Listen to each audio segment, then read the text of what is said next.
Bonjour, everybody. Hi, this is Neshi Lokotz. Welcome to Star Nation's Communications from Home. You're listening to Star Nation's radio network on Facebook live stream, powered by our partners at Be Live TV. All of a sudden, I just kind of pause. It's like, where'd that name go? I'm going to check something. I don't know if I have a good sound or not, and so I'm going to use my phone and see if you can hear me. And I'm just going to test it out here. Oh, good. Oh, yay. That's always a good thing, right? So anyway, welcome to the show. This is a special show for Star Nation's Communications from Home. We're usually on Tuesday nights at 7 p.m. Central. And we meet on Sundays, one Sunday a month, for a special series called Caring for Elderly Parents. And we usually meet on the third Sunday of the month. But this month, because we have a holiday coming up, and I'm going to be I actually get a break. Yes, Paul and I are going to get a 4-day weekend. And so that falls on the third Sunday. And so that's why we kind of moved the show up to the second Sunday of March. And so thank you for joining us. I'm going to ask you to do a couple of things for me, if you wouldn't mind. And we do this for almost every show. Almost every host does this when they remember. And that is to make a request to you to please like and share the show. It doesn't matter if you're watching us live. That would be great if you could do it when we're live. But even if you're watching by the recorded show, by the video, if you wouldn't mind liking and sharing the show. And there's a reason for why we ask that you do that. And that is because in the logarithms in Facebook, it puts us in front of more people that way. And so we really would appreciate it. In fact, I'm going to do that right now. I got my phone. And I'm going to share the show. Whoops. Share the show. And it's going to take me just a second. And let's see.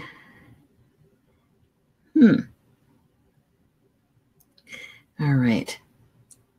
There. That didn't take long. I just shared it to my timeline. And we have my co-host is here. I'm going to bring him up into the broadcast. This is Mervyn Kelly. And he's going to be joining us in just a second. Hello. Hello. There we go. Hey. Hello. Happy Sunday. Indeed. Yeah. One of the things that occurred to me, and we're going to share this with our audience. It's Sunday afternoon here in Toma, Wisconsin, and it's kind of a cloudy, overcast day, and it's been kind of a mixed up kind of day. And why is that? Is because we do something here in the United States that I'm not sure anywhere else in any other countries they do, and that is to change the time twice a year. And so today happens to be the day that we have daylight savings. And that means that we move ahead an hour. We spring ahead. That's how we remember that. We spring ahead an hour. And I realized that we never talked about that, Mervyn and I. We never talked about that. And so I'm sitting here waiting for him. Mervyn usually come on 10 minutes before the show. And I thought, oh, maybe there's some stuff going on at home. Maybe your mom needed, a little something before the show or whatever. And I was just putzing around here waiting.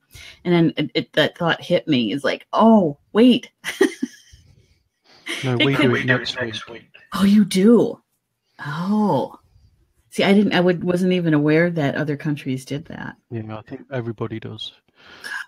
I don't understand. Different time, on different weeks. So I made my mom laugh this morning because I didn't change her clocks last night.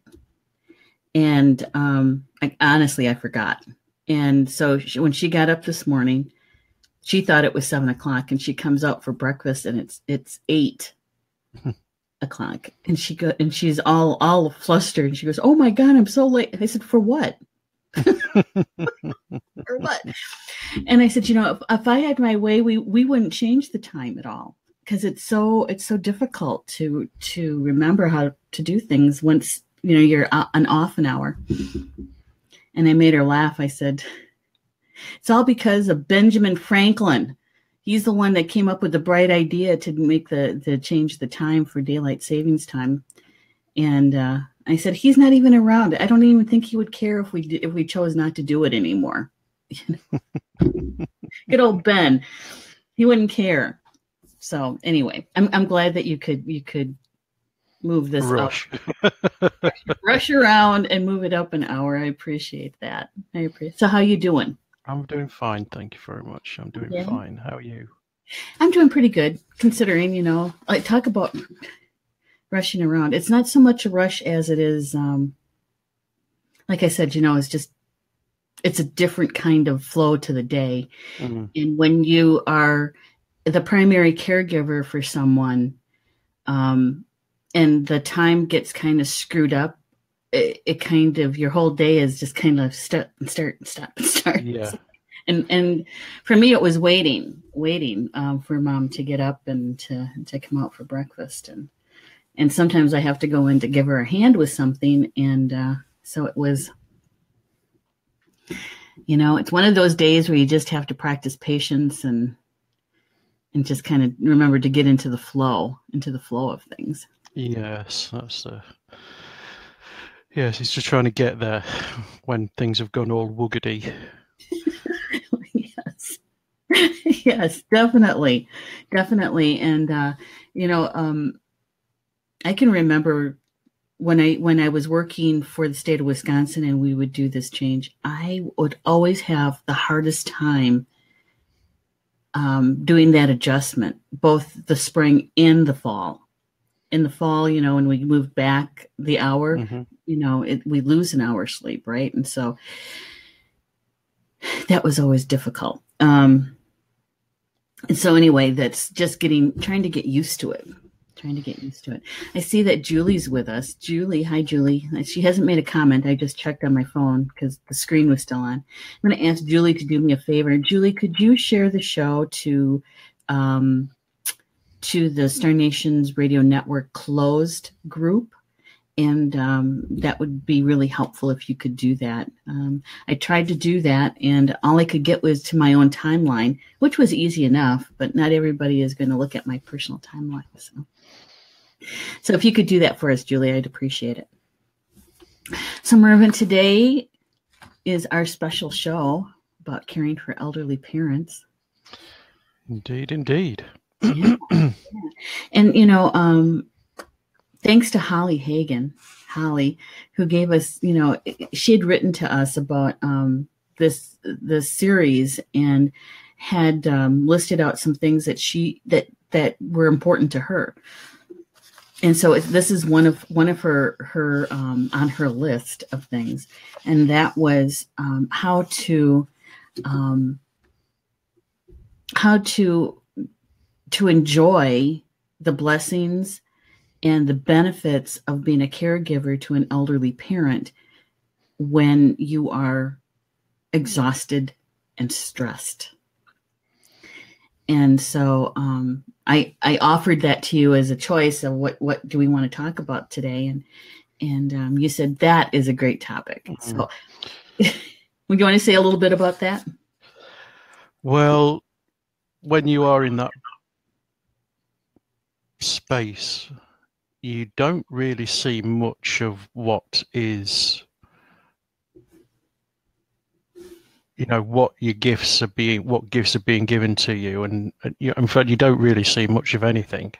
You focus solely on just trying to keep going, yes, and not exploding all over the place. And it's a difficult one to manage, and everybody arrives at that point sooner or later, and usually many times, and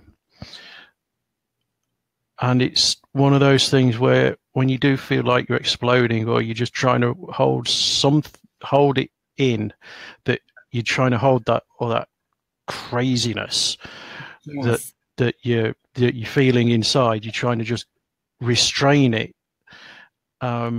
It's important, and sometimes, you know, it does slip out, and you do start to snap a little bit at people. Mm-hmm. It's remembering that it's okay to have a bad day. We're all human, and it's okay. Don't beat yourself up over it, because nobody that does it is perfect. Mm-hmm. And everybody reaches a point where you're just struggling a little bit. Yeah. And for me, it's an indicator that I need a break. Mm-hmm. And even if that means just going to the grocery store or going out and taking a drive. Yeah, anything just to readjust your mental processes just a little bit. I call it, I need an attitude adjustment. It's true though. I think that we've been doing this for a few years. And so when you get past a certain point, and I don't know what that point is, I don't know where the line is drawn, but there's a certain point, I think, that you're done trying to be the perfect child to your mother or your father, and you are just going to do the very best you can. And so when you cross that line, for me anyway, I stopped beating myself up for not being perfect and having an attitude, you know. Yeah. And I try not to, and I try not to make it apparent to mom, but there's occasions, you know, and she'll kind of give me the look. It's like, I'll be right back. Yeah, it doesn't matter how old they are or what kind of conditions they have. The look is always the same. It's always the same look, and it doesn't matter how strong you are and how infirm they are.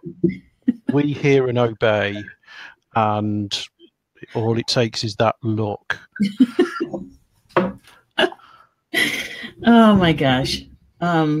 Yeah, that just reminds me of I'm going to share something that a lot of people don't know about. I am not the best cook in the world. I really try. And a lot of times it turns out okay. I mean, it's edible, and actually a lot of times it is actually enjoyable. Okay. And usually it turns out that way when Paul and I are both in the kitchen at the same time, because it's fun then, right? Mm-hmm. And the other day, and my mother always says this, if she'll say, so, oh, this is really good. Did you make it? Sometimes like, especially for a quick bread, it's a mix, you know? And so it's just add water, mix it up, throw it in the oven. Mm-hmm. And, it was just a day. It was a moment that particular comment just didn't. And I said, nope, I didn't. And she goes, well, I continue to hope. And I said, well, stop hoping, because I'm hopeless. Now for that to come from me is, you know, I stopped in my tracks and I thought, oh, I need a break. Mm-hmm. I really need a break. And I did end up apologizing to her, and she goes, yeah, you were kind of salty. I said, but you know, it's those times, Mervyn, that I think that sometimes it reminds us of some things that bugged us when we were kids. Because my dad hated my cooking. He hated it. He'd always look at it and saying, what's this? And so when it dawned on me that particular comment that she made kind of went back to that. And so I explained it to her. I said, I'm not mad. I'm not upset. I said, it just happened that it touched on something because I'm tired.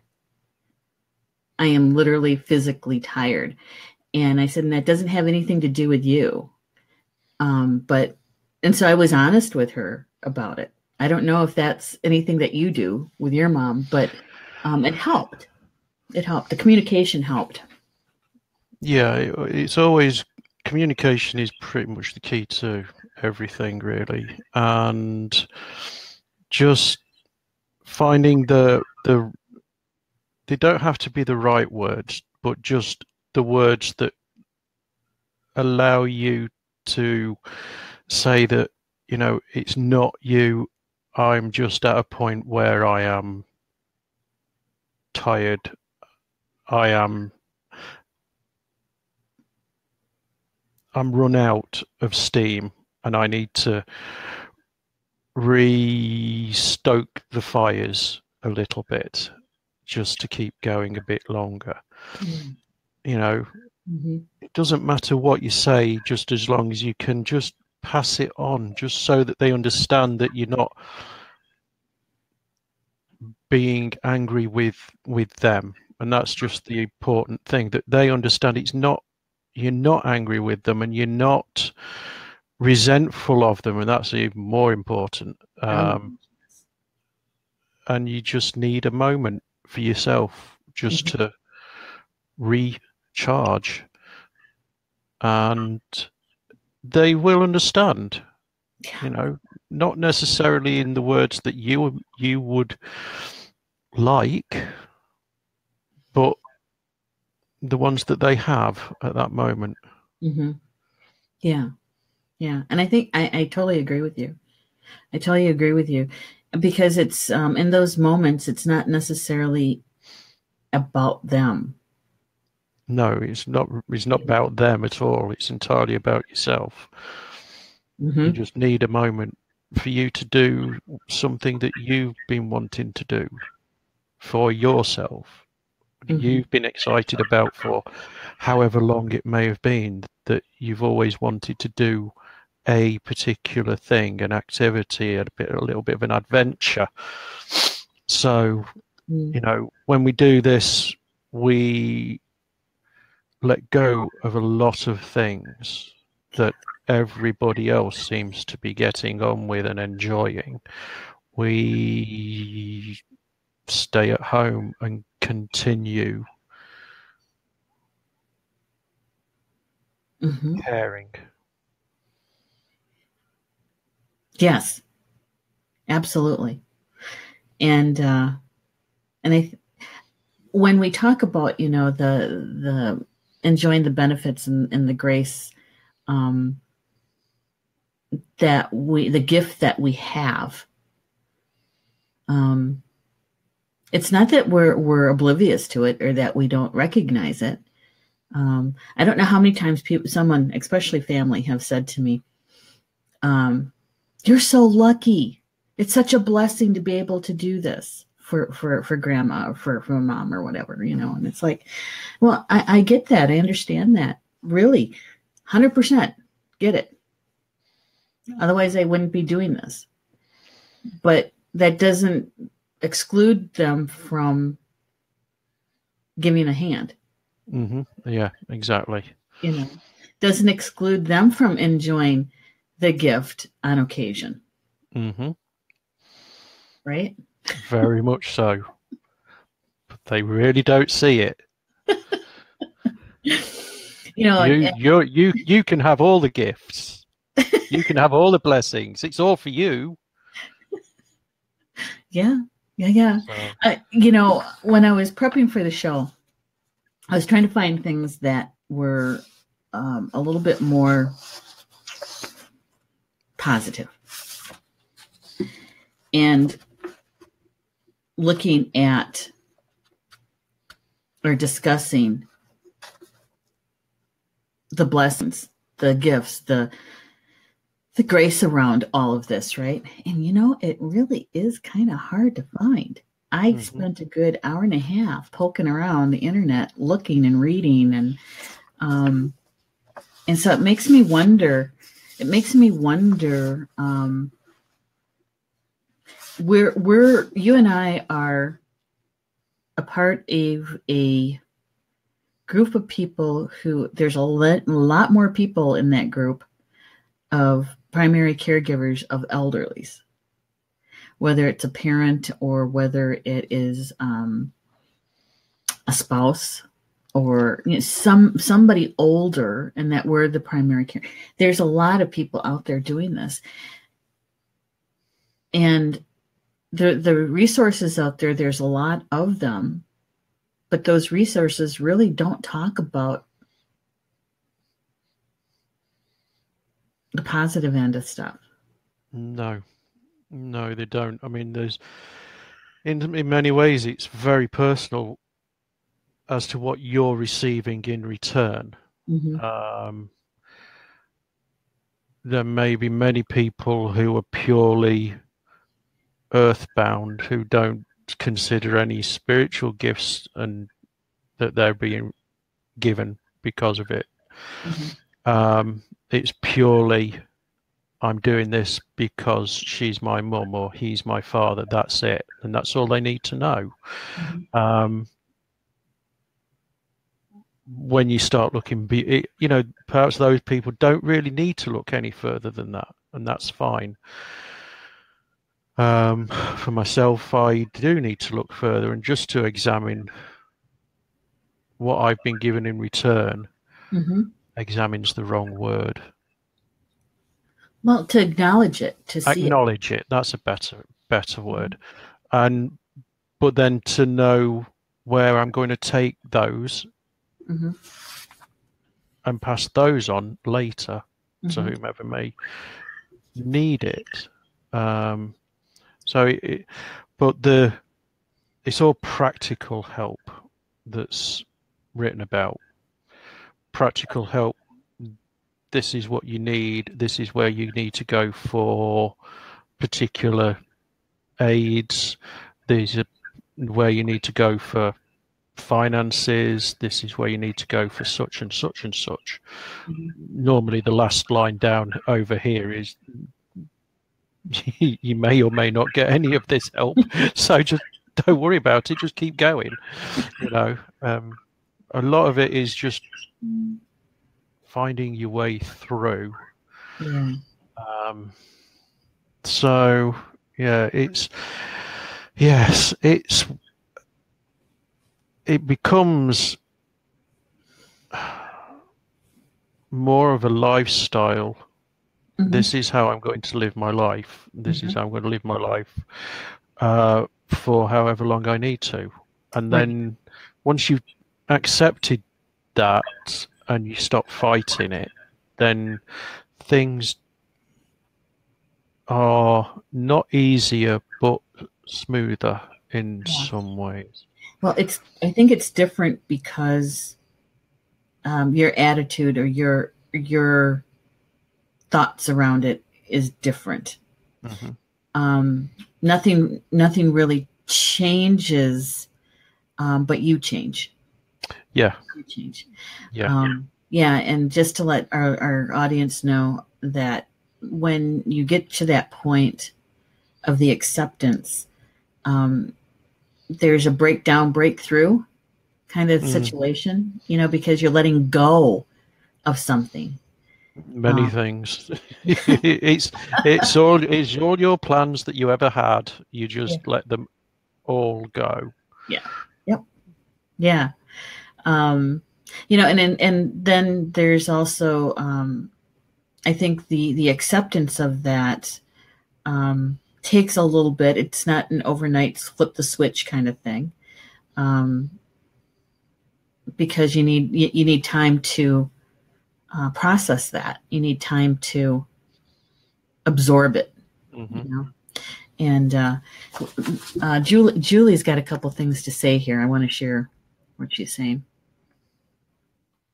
And thank you, Julie, for sharing. I appreciate that, the show. She says, I think most adult caregivers spend a majority of time feeling guilty. um, to a certain degree, especially early on when you first start, I think. I have to say, I don't know about you, Mervyn, but there's a point in time where the guilt thing just doesn't trip the trigger anymore.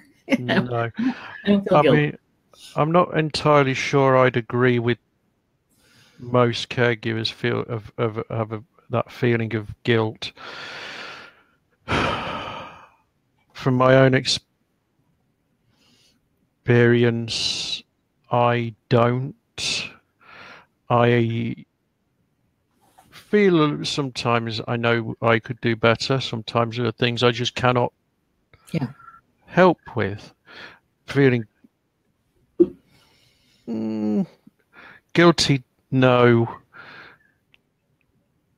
Wishing I could do that little bit extra sometimes, yes, but not guiltily. So Mm-hmm.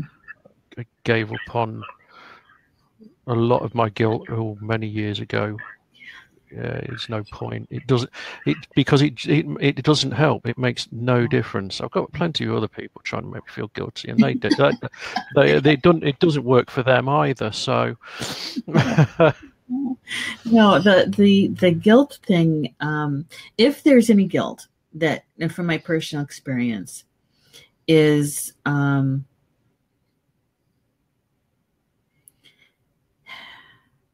sometimes it's around accepting help, and it's not that I don't want to accept help.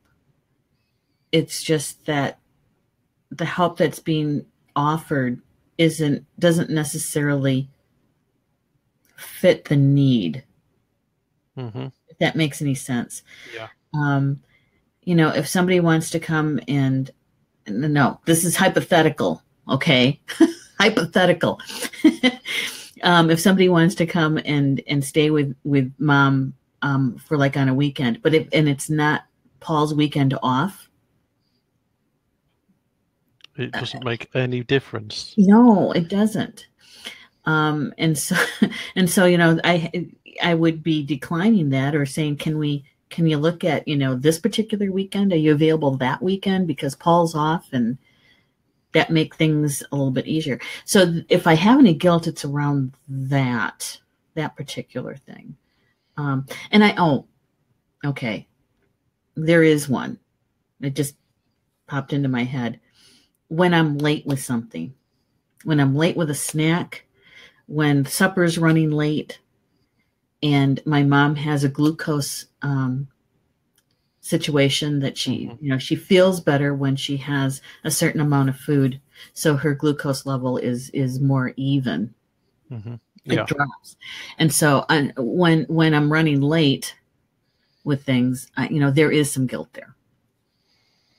Of course, I could always take in a cookie to her, or cheese and crackers, and say, hors d'oeuvres. Here you go. Supper's running about 10-15 minutes late. That kind of thing. So let's see.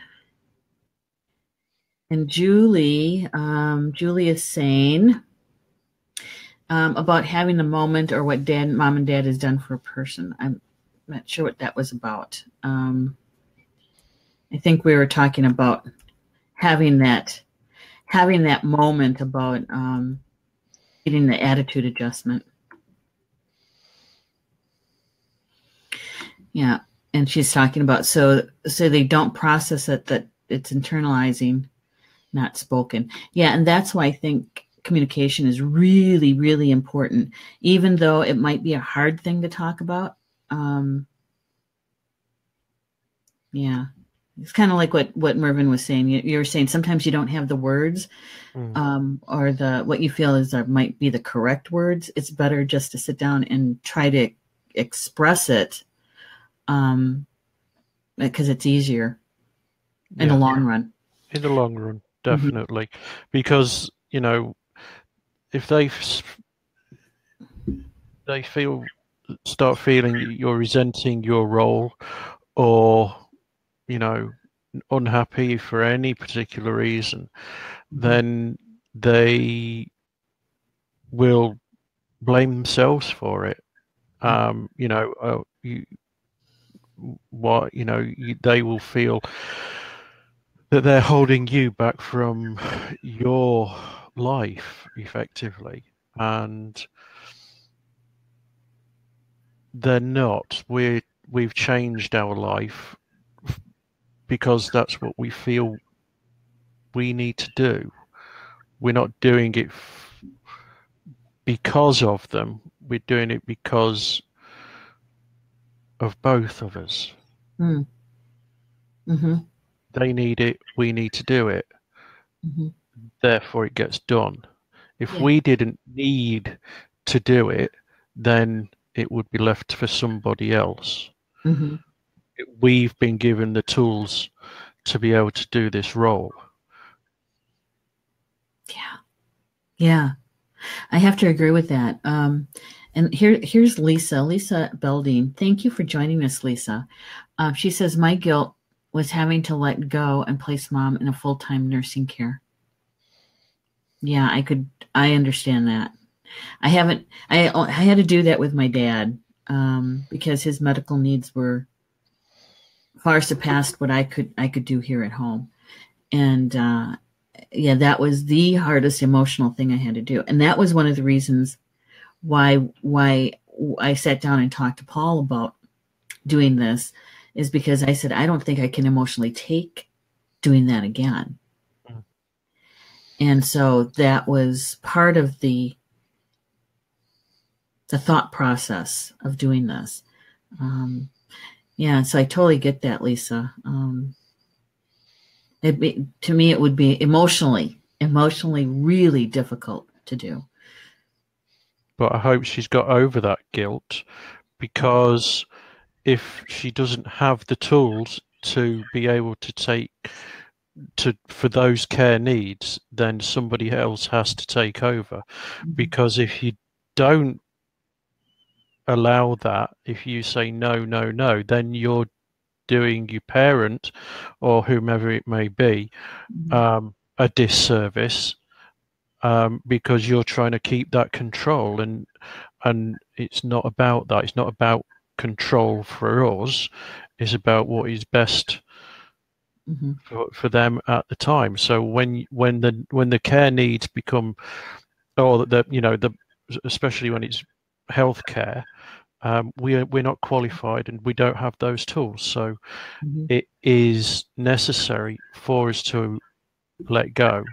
Right. And it looks like she has moved through that, it looks like, because she goes on to say, that other people will not care for your parent at the same level that you do, but at the same point, you may have to realize you cannot handle the physical needs of their care anymore. Right. Because it puts your parent in an unsafe situation. Yeah. And that's... puts you also in an unsafe situation, because you could easily hurt yourself by doing transfers or the lifting and that sort of thing.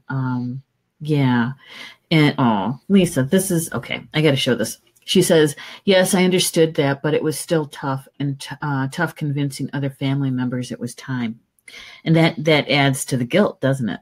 When other family members are not on the same page. Yeah. And chances are they weren't there as a primary. They weren't there for the majority of the hours in the care. They only see that small section of time when they are there. And when they are there, your parents always put on the best face. I'm fine. Everything's fine. It's all great. Oh yeah, jolly. I'm, dancing around the living room every day. It's great. So it doesn't really. They get a snapshot of something that isn't quite real. Right. It's not sustainable. No. It's good for like an afternoon or part of a day. But to do that for a couple of days on end, with my mom, she would be in a lot of pain and she would be sleeping a lot. Yeah, same here. Yeah, and that's when they need to come back and actually see what that effort is actually, the toll of that effort actually is. you know, actually, I encourage impromptu visits. Now, I've never been taken up on it, No. but, stop by it. Stop by anytime. You don't need to call. Just come on over. I'll put the teapot in there, the kettle on for the tea or the coffee on, and you and mom can have a nice visit. Because if they just popped in unexpected, they would see the reality. Exactly. Yeah. So, Lisa, you're both Mervyn and I certainly understand exactly what you're saying. And, the family members are really, it's their own guilt that they're trying to deal with. Yeah. And they're pushing it back onto you. That's the way they generally work. Mm-hmm. But if you turn around and say, well, okay, then you take care of things from now on. You do it. If you don't think we should do this, then you have to take over from now. Mm-hmm. Make the decision. Mm-hmm. Yeah, really. And the other thing is that chances are that they won't do that. Chances are. There's no chances. They just won't. We both know that. Don't say to be nice. I'm trying to be nice. Let's not be nice. Let's just be honest. They're not going to do it. No, the thing is that Lisa, what I did for my dad is I became the best advocate anybody in that nursing home had, to the point where other patients there, residents there, noticed, and they didn't have nobody. And so, my dad would say to me, he'd say, this was at the Veterans Hospital, he'd say, do you think you could download or get those papers that they need for such and such? He's been asking for them and they haven't gotten to them yet. Yeah, I could do that. I'll bring them by on my next visit or something, So, but Lisa, you could become your mom's best advocate. And the people in the nursing homes, there's really good staff there, but there's also some staff who are not. There's also staff who are very much stretched. And so if you come in and you notice medication stuff is, the communication between the first shift and the second shift isn't good, you can actually help with that by asking questions. Yeah. And helping them to understand or see that, oh, there was a change, and you're not blaming them. It's just that they need to know. So you can become a really good advocate. Yeah. I mean, that your role changes from, the hands-on day-to-day care to the managerial side of things, making sure everything is done at the right time in the right way, and gently nudging people to notice particular needs when they start arising. And Lisa goes on to say, yes, we did the same. Many of the care workers became like family to us. Mom has passed now.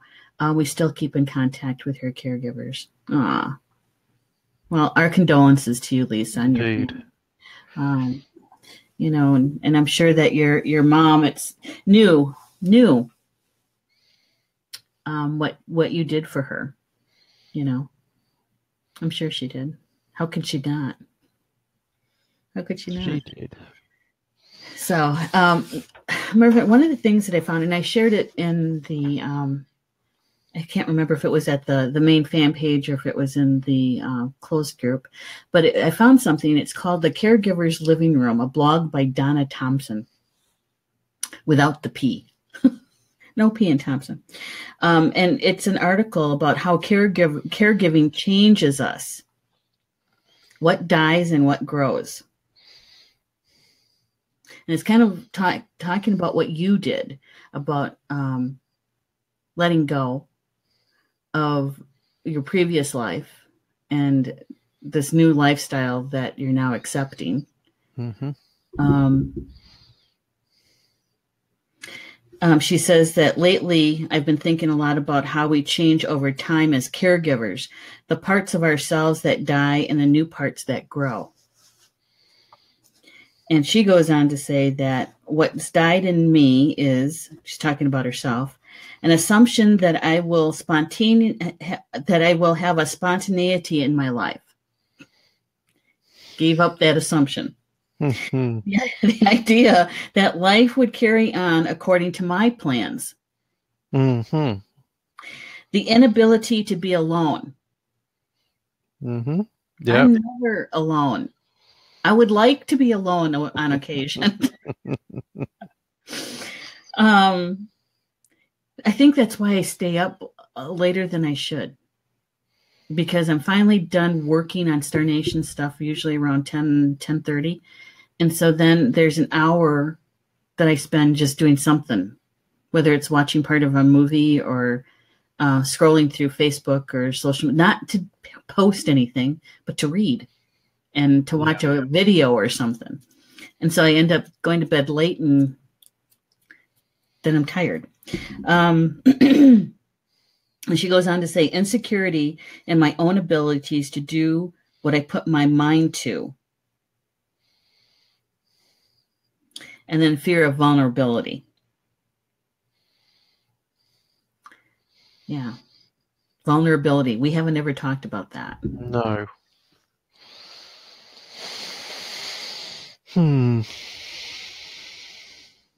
Yes. And she goes on to say, what's grown is the sense of being happy without other people to make me happy. I think that kind of bounces back to not having certain family members being supportive enough to be really involved. And so you have to kind of let that go and then realize, wait a minute, whether they're here or not, we still have a life here. Exactly. I mean, it's one of those things. I mean, the way we speak or have been speaking, I know for myself, has sounded coming from a point of anger that this is all on me. Yeah. And that I can admit that it can sound like that. And in some ways, I'm letting that out. It's kind of a nice outlet for that to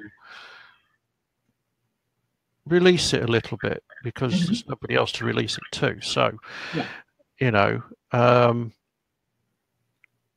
but 99.9% of the time, I'm not really bothered that they're there, that they're here, that they're coming in, because I've got my somewhat of a routine going on. I know what I have to do. I know what Mum needs. When we run along, when people do come in and help, it in some ways that does just throw everything out of the window for a little while somebody else is here, and then it takes a couple of days to get back into the routine again.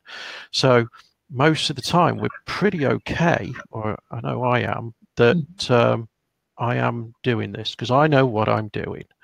So it's just that sometimes it's just nice to rant a little bit, I suppose. Well, and it's true though. I mean, the reason why we even started this series was because of a discussion you and I had, and realizing that there's other people out there that are going through the same thing. Now, is there some anger? To be quite frank, yes. And then from knowing, because we're also spiritual teachers and we also understand that the bigger picture, okay, the understanding of that doesn't always translate to having an easier, smoother ride in the physical world, right? Oh, absolutely not. Right. Oh no, we get the same ride as everybody else. Exactly. So when we're talking about the anger, to me, I look at, okay, so what's underneath that? What's really at the base of that? And generally speaking, it's usually fear. And so then part of my work, my inner work, and how I can best be of service to my mom and also to Paul, because he's still in the house, is what am I afraid of? What's the underlying fear there? Right? Yeah. In the beginning, it was about being stuck, losing my freedom, and that's a reality. You can't be spontaneous. You can't go say, let's go watch a movie. Let's go see a movie, or let's go shopping in the next town over. You could, but you got to set things up for that to happen. You can't just go and do it. No, absolutely not. Give yourself 6 months. 6 months. Every 6 months, you can arrange something. Yeah. And so, well, actually, I did a little bit better. I did talk to my older brother, texting, because we never really actually talked. Basically, I was honest with him. I said, I need a break.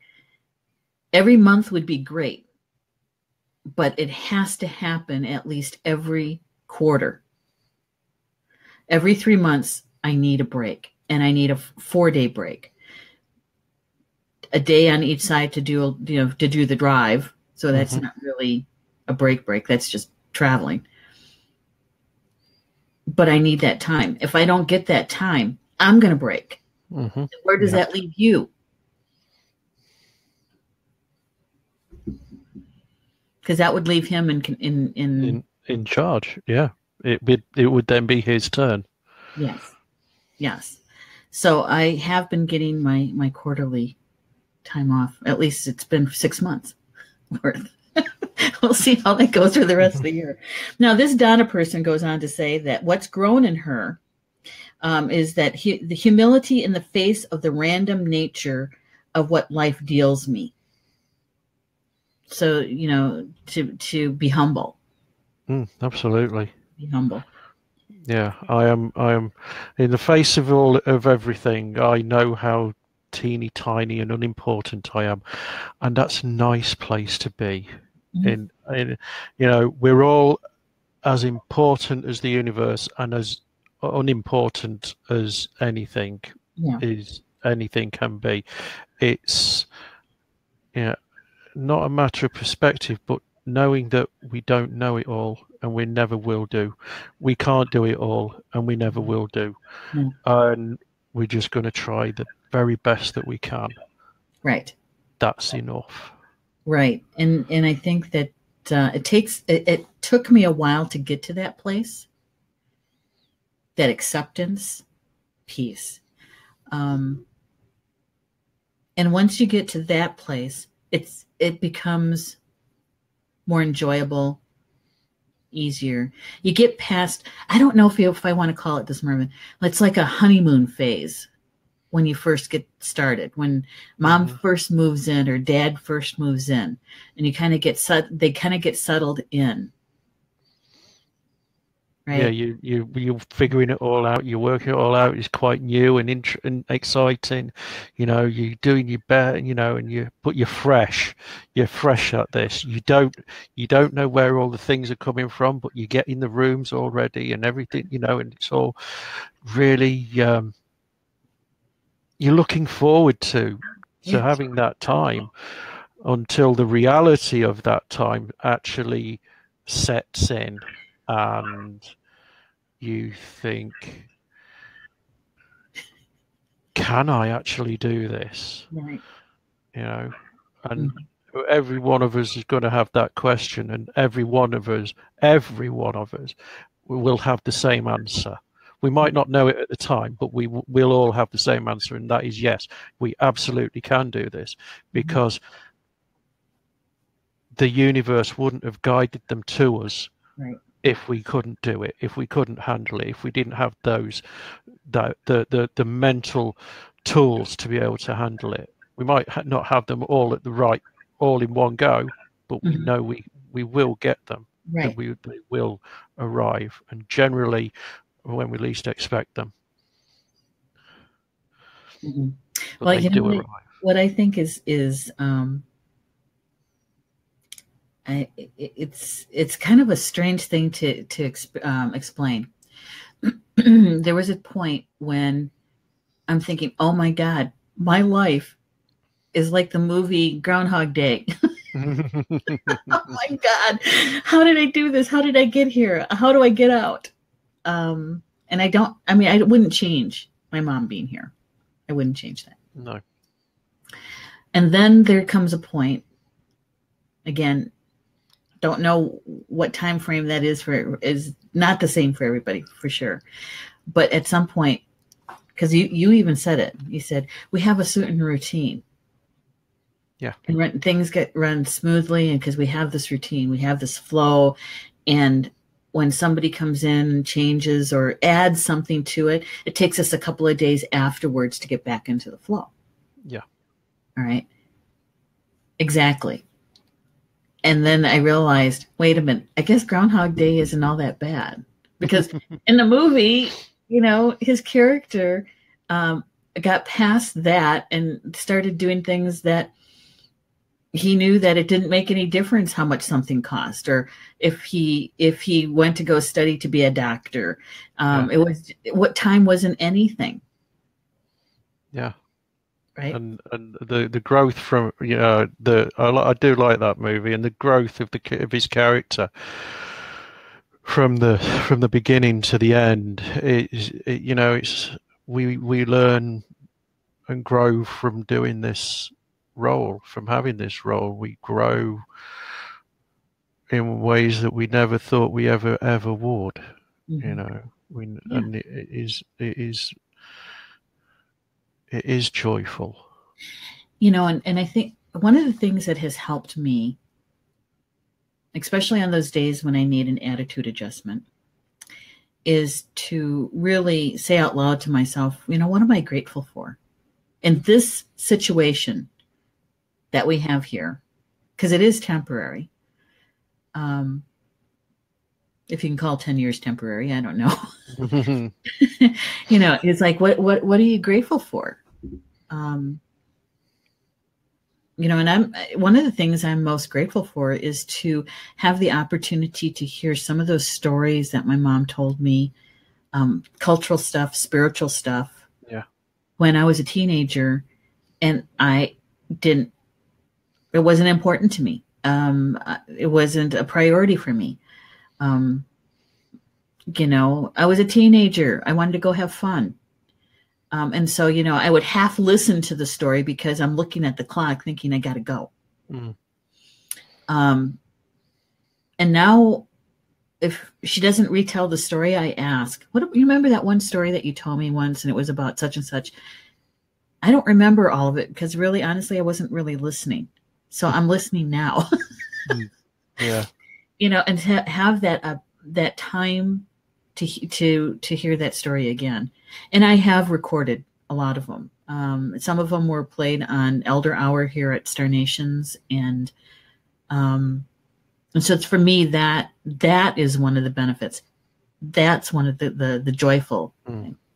Absolutely. Mm-hmm. Yeah. I've learned so much more about everything, really. Everything. You don't really learn. You can go off and have fun. You can go off and travel the world and see all these amazing countries and cultures, but when you really talk about learning about life, you really learn some stuff when you're doing this. You really learn so much. You really do. And then there's even the more practical elements, like cooking. I've learned how to cook not a great repertoire of dishes, but I have learned how to cook. Um, I've learned, oh,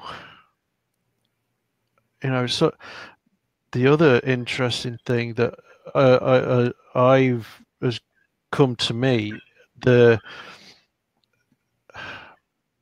intuitive leaps from one point to another, where some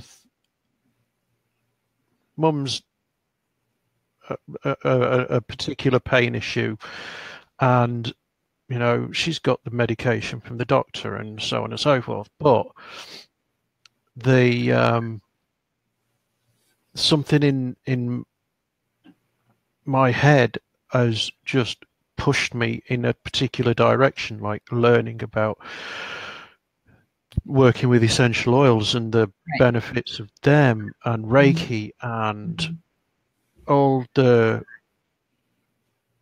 alternative therapies that are available and that we can look to and learn from and take on and incorporate into life, really.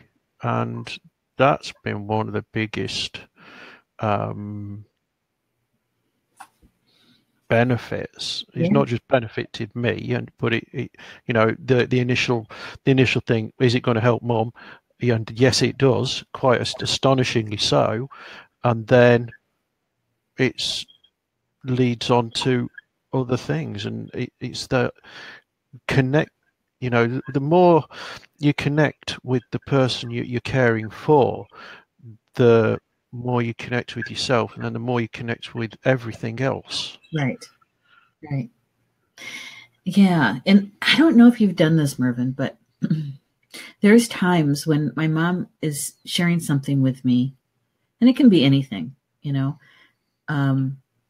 and I'll look into her eyes, and in my mind, I'm thinking, gee, I wonder what it looked like in the opposite direction when I was a baby and she was looking at me, and I realize, how, as a soul, how much I love her as a soul. And as a mom, that's, of course I love her, but as a soul, when I'm looking into her eyes and it's soul to soul, that is priceless. Yeah. Priceless. And we don't do it every day. It just happens spontaneously. Oh my God, if I hear about Trump one more time, one of those days, that kind of thing. The last piece of this, she states about a growing awareness of her own mortality. And the question is, what has died in you and what has grown? And when I read that article, I was thinking about what has grown. And I have to say that had I not had travel restrictions, can't go very far, because, I used to travel a lot, teaching and just going all the time. And to be here, one of the benefits and one of the things that I am most grateful for out of all of that is it has had me focus on Star Nations. It had me focus on learning how to publish a magazine, because I'd never done that before. I had to learn. I had to learn about, running a radio network and now live streaming. And so even though I'm not going very far, I have a pretty full plate going. Absolutely. And so had I not been home, I would have never made the time to do the things that I've done to do that. Yeah, there's always even if we don't notice it, especially we never notice it early on, but as we continue, the things that we let go are continually replaced by something new. Oh, and the days are never quite the same as the days before. There's always something, and there's always a little challenge in there somewhere. Some of those are fairly easy to deal with, and others do change. They shake everything up very much, and it does help you when you're dealing with the care, and there's going to be an ultimate point where things are going to change completely. It does help you focus on what's going on now, what is needed, what you need to do, what you need. I am going somewhere with this, but I think I've lost my thread. So I've learned. Well, let me see if I can help you a little bit. Is that it keeps you in the present moment. It does. It keeps you grounded here. It does, yes. Because, my mom has told me, and the first time she told me this, I was, oh my God, how can you say that? When she said, she told me once that, well, I don't have a future. My future is limited. I don't know how much time I have left. That there isn't a future to really plan for. It's not like I'm going to plan to go, buy a house or start a garden, or she says, I don't have a future. And then we had to talk about how small our world has gotten, both of her and my world. And so we were honest about that. Mervyn, one of the things that dawned on me when I was preparing for the show and I was watching all of these videos, and I must have seen, I don't know, 4 or 5. And one of the things that struck me, and I don't know how you feel about this, but most of the people who were doing shows about this were professional or self-help kind of people, but they really didn't have hands-on first-person experience. No. They were talking about their clients. They were talking about stories that were told to them, studies that they were a part of, but they were never the actual primary caregiver. We talk a lot about discerning here on Star Nations. And I just wanted to mention that when we're looking for assistance, when we're looking for advice, when we're looking for information, is to really take a look at what kind of experience do they have. Is it purely academic? Is it through their clients?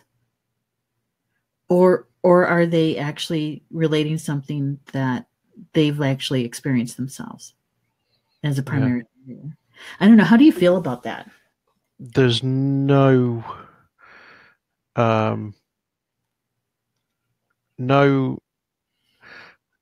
greater teaching than actually living it. You can read all the studies you want. You can have all the academic qualifications in the world, but until you actually start living this, you don't understand the full ramifications of what you're doing. You just don't, because every single parent and every single need for care is different. There's always going to be some crossover. This worked for me. Oh yes, it works for me. Oh, that didn't work for me, but try this. And so on. All the living it is learning it, really learning and understanding it. And the more you do, the more you learn about giving care, about yourself, as we've said before. This is what you really know who you are when you're doing this. And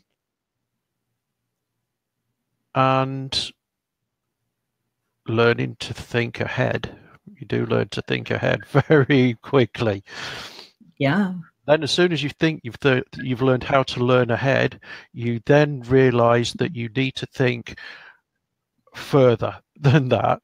You know, that it, you know, it's good for academic learning is good for certain information and is a good start. Living it isn't the same. No, it really isn't. Really, the application piece, you'll find out very quickly what parts of the academic stuff is going to work and what's not going to work for you in the application. Yeah.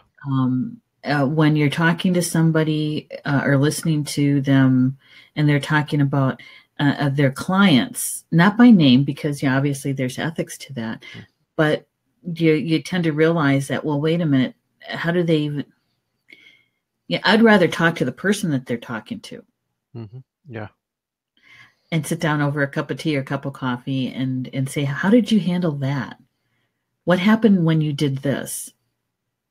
What happens when their skin is so sensitive, getting so sensitive? What do you do with what carrier oil do you use? Those kinds of things. Yeah. Makes it much richer, I think, and much more valuable. So those of us who are on the front lines, in the trenches, I think it's important that we do talk and that we do share. And just like Lisa, because she popped in here to say that, and in the long run, it gave us more quality time with her because we didn't have the full burden of care about taking her mom to the nursing home. And, hearing something like that coming directly from someone who was the caregiver and her path in that and her experience with that, to me, is much more valuable. So thank you. Yeah. Yeah. So it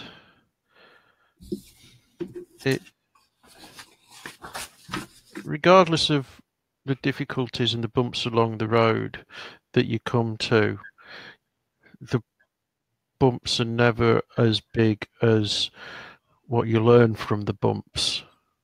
And that stays with you, and it was everything that you've learned will stay with you and will serve you for the rest of your life. Absolutely. And when you have those times, those days, it is more than okay to go and have a good cry. Even to go out someplace by yourself and have a string of profanity. Okay, too. That's all right too. I think what's more important is that you express that in a healthy way. Do no harm kind of thing. Absolutely. Yeah. So that you're not suppressing it, you're not repressing it, because that's more detrimental in the long run. Definitely. Yeah. In every way, like we said earlier, they will pick up on it.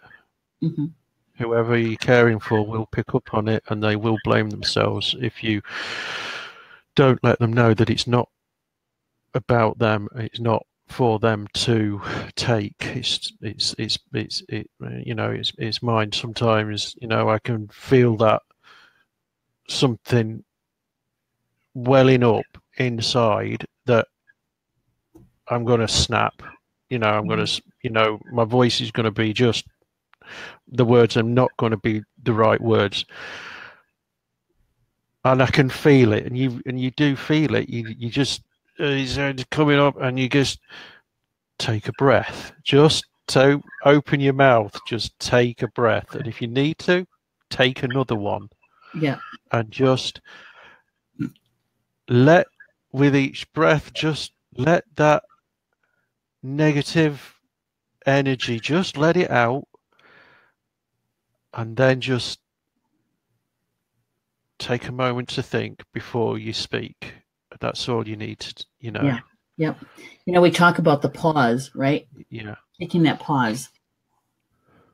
Because many times whatever comes out of our mouth, sometimes you can't take it back. No. You can apologize for it, but it's still sitting with that person. And so I prefer to go outside, go into another room, release it, and then it's that introspection for me. What was that really about?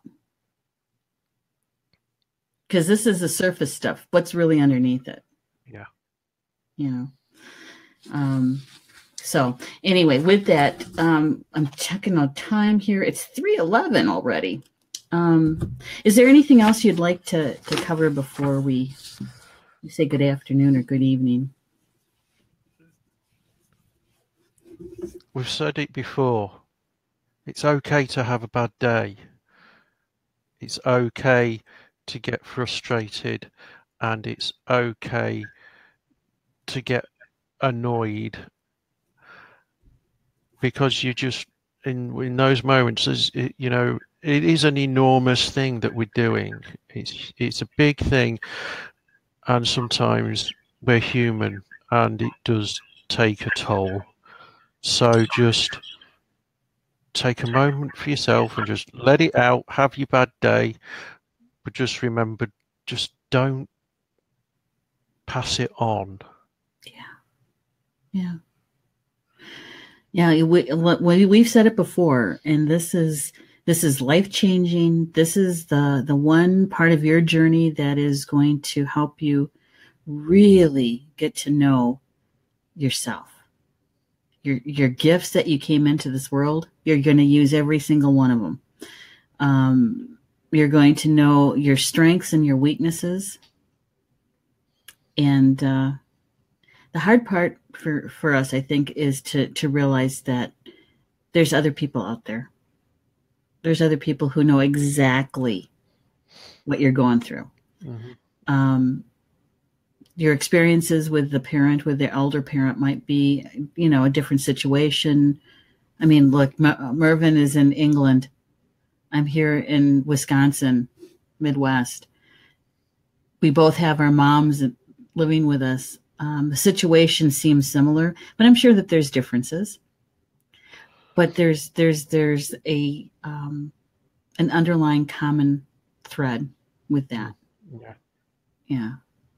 And, so just as we were saying, how do you cope when you're tired and exhausted? It's when you're tired and exhausted that things are starting to get on top of you, and you are feeling all those things. So it's there to give you a warning. You just need to take a few minutes or an hour or a day or a weekend for yourself.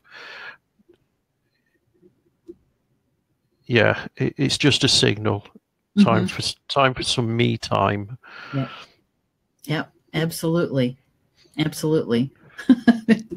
And I'm laughing because I get that me time next weekend. Yeah. I know. But you know what I'm really looking forward to? No alarm clock.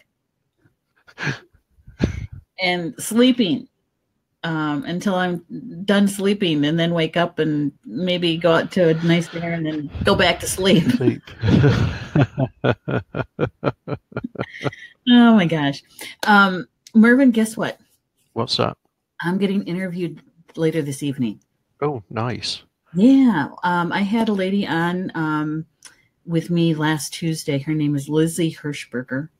And she actually is from Minnesota. She's a former Amish person. She left her Amish community over 20 years ago. I interviewed her because there's some similarities between Native American and Amish. And we talked about spiritual stuff. And so anyway, she asked me to be on her show so we can kind of finish up some of the things that we were talking about. And so that's at 7 my time, 7 Central tonight. And we published the Star Nations magazine, the March issue. Yay! This morning. Yay! And so that is I just love publishing day. And so we've got some good stuff going on at Star Nations, that's for sure. We're always busy doing something. Never ends. Nope, it doesn't. So anyway, next month we'll be back with another piece about caring for the elderly parent. You and I both don't know how long the series is going to go until we're exhausted of things. So as far as we know, we're going to be back next month. 3rd Sunday, I think. Unless you're away. Oh. Yeah, that probably won't happen. This is this is quarterly. All right. Well, Mervyn, if you are, do you have anything else you want to say before we sign off? No, just take a breath and be okay with yourself. Yeah. People. Yeah. You know, you're doing great things. Whatever it is that you're doing great things. As long as you know that. Yeah, it's the ultimate service. It's the definitely. ultimate service. So it really is. Yeah, it really is. Have a great rest of the afternoon, the day, wherever you're at, and we'll see you again next month. For good night, everybody. Okay. Peace. Peace out. Peace out.